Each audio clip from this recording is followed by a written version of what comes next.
right, so we're transporting back to 2005. This was just an interesting time for superhero movies because superhero dorks liked it, and the parents had no choice but to take us. The reason why I'm doing Fantastic Four first because I'm getting ready for First Step, so I'm watching as much Fantastic Four content as I can. So I'm reliving through the Fantastic Four movies.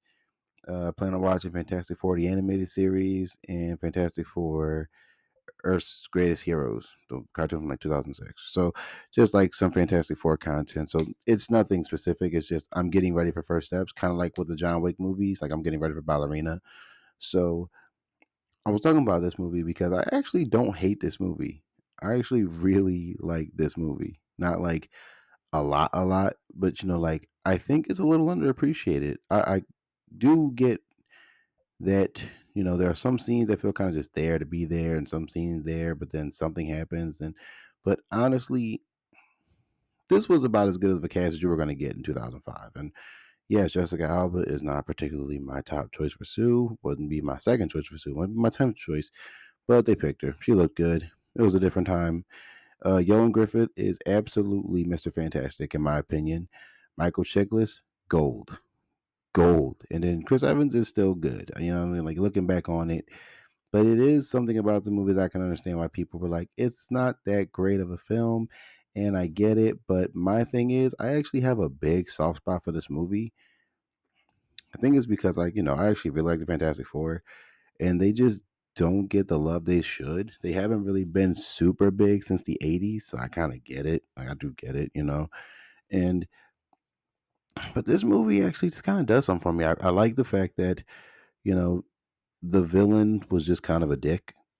Kind of like the villain's just kind of a dick, and I do get it. They kind of pulled some things from Spider-Man One with Doctor Doom, like, oh, he's face of a big company, then he loses that spot, and then the company goes against him, and he's like, well, I'm going to kill you bastards, changing the formula, from Spider-Man One, and there's like a lot of definite like inspiration for what they wanted to do with Doom's turnover when it came to the movie, but I do think Doctor Doom still kind of sucks. Like they did the best they could do with Doctor Doom because like he went up there with him, which isn't the original story. He doesn't go up there. He's just, sorcery, mechanics, scientist, all those things. So he was never exposed to the cloud.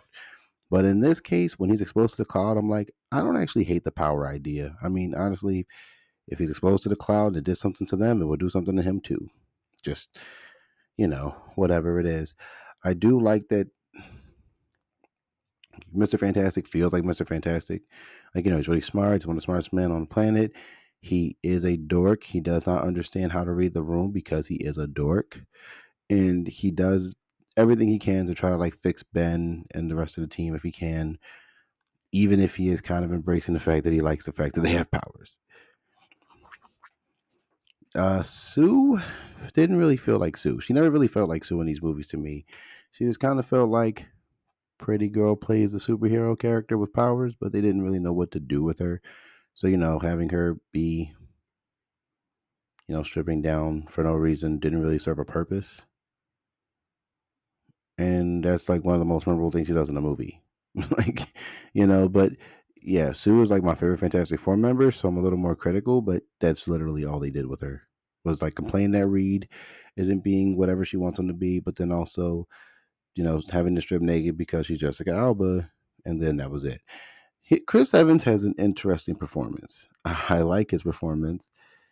He's very good at playing the snobby jackass, but then we know him almost a decade later as Captain America. So it is a little funny. But that was my first experience with Chris Evans as a kid. And when I found out he was going to be Captain America, I'm like, oh no. But then he's great, so can't really complain. But his performance here was fun. He's hilarious. He kind of takes a lot of the scenes he's in, and you can tell he's having the time of his life. You know, he's having the time of his life being Johnny Storm. And I gave Chris Evans a good grade for that. But the best one is Michael Chiklis. He was Ben Grimm before he even changed over to the Thing. He was Ben Grimm. I think Michael Chiklis is one of the most underrated, most underappreciated castings in a superhero movie. Him and Roland Griffith together are just so underappreciated in that conversation. Now the crazy thing is, I remember thinking like, the movie probably didn't age that well.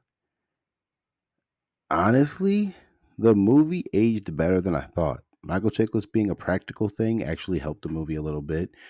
The CGI for Human Torch isn't that bad. The CGI for Sue being invisible and like the force field isn't actually that bad. The cloud looks great. The scene where they actually get exposed to it and you see their powers a little bit, stuff like that, that still looks pretty damn good. The only thing that's a little questionable is Reed's stretching. And even then, that's not as terrible as it could look. I mean, to be fair, again, the movie's 20 years old this year, right? 2005 is 2025. So the movie's 20 years old. CGI was still kind of getting its footing and like a formatting situation going on in 2005 still. That's why the CGI in Spider-Man 2 isn't particularly great. And it was the year before, so CGI was still like on the up and coming. And it seems like even in 2010, CGI still isn't that great. So is it really that great? But on the other hand, like the movie, in my opinion, is solid. I love the fact that there's teamwork, that they use their powers pretty cleverly and sometimes even a little funny. They have the team dynamics down, in my opinion, well. Johnny and Ben, Reed and Sue, not too much, but sure. Sue and Johnny with the brother sister love. Ben just loving Sue just because she's amazing, even though she really isn't in these movies. I am looking back and I was like, man, Kerry Washington as Alicia was actually really believable. She was a believable, like, blind woman who just wanted to see Ben as Ben Grimm and not the thing. Even though she's only in, like, two scenes.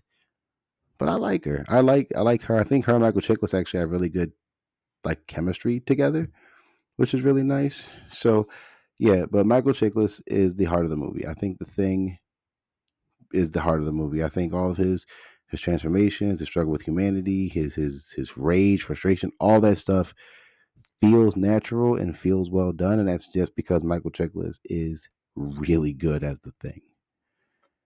Things that don't really work out, I think the character drama just feels like a bunch of teenagers fighting over something every now and then. It doesn't really feel too legitimate. Like I do think Reed and Ben's little argument towards the end of the film makes sense because Doom is a manipulative asshole. And getting into Doom, holy crap. Julian McMahon sucks.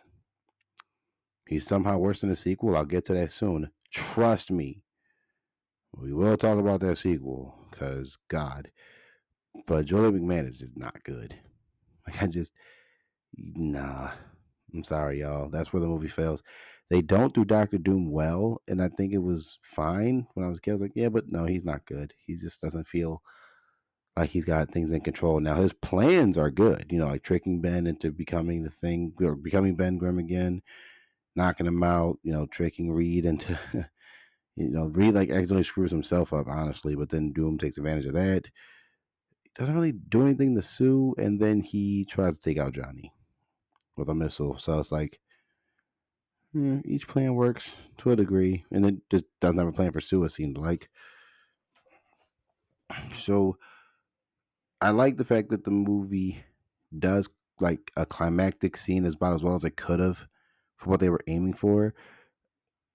And I don't know. I just still really like this movie for some reason. It might just be nostalgia. It could be nostalgia, but it also could just be like it's not that bad. So let's just say, for sake of things, the Fantastic Four movie from 2005 was like a 6.5, 6.6. It does the origin story, in my opinion, really well. The cosmic cloud scene when they get exposed is really cool. Some of the big Fantastic Four debut with the fire truck on the bridge, also a really good sequence. Ben, every scene with the thing dealing with being the thing is great. And then the negatives are like Doctor Doom and Sue, but then some of the CGI is questionable. But again, 2005, so we got to give it some grace and give grace where grace is due, because then some of the practical effects actually kind of help it a little bit.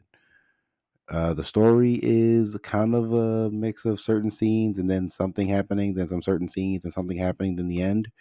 I will say that. But all in all, I still kind of like the movie. I still like the movie. I definitely think people should like rewatch it and maybe find a new perspective after 20 years. Maybe people might actually end up liking the movie. But yeah, I would say Fantastic Four is like a 6.5, 6.6 out of 10. And that's pretty much all I got to say on the film. If you guys like this video, like, comment, subscribe for more. I'll see you on the next one.